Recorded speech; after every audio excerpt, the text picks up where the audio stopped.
We were reading Charlotte's Web in December of 1972, and I happened to notice when I was at home an article in the Sacramento Bee which talked about a pig who lived in Firebaugh, California. I took it to the children and asked them, would you like to do something with this? And they could not believe that this pig lived in a house, had a bedroom, had a bank account, that any of this was real. There were a lot of things in there that they didn't approve of. They didn't think that a pig should be eating donuts and whole chickens. They didn't understand. So I said, well, write your questions down. They did. I transcribed them onto a piece of paper.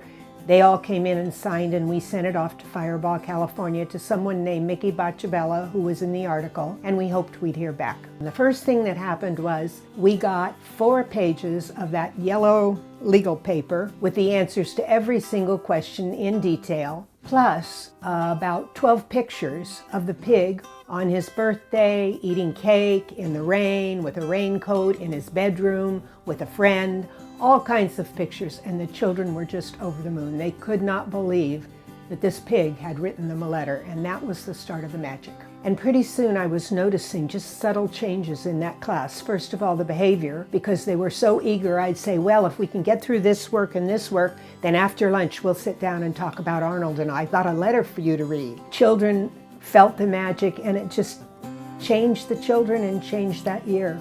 I would say it made 3 years of difference in those children's lives because they grew so much and they had so much compassion and love, understanding and believing in themselves. And that's when I decided that maybe a book needed to be written. I printed up more than, but at least 32 copies.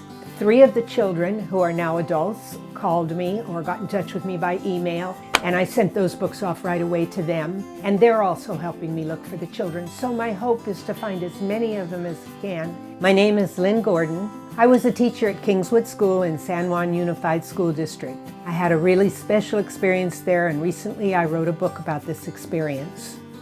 And this is my SJ story.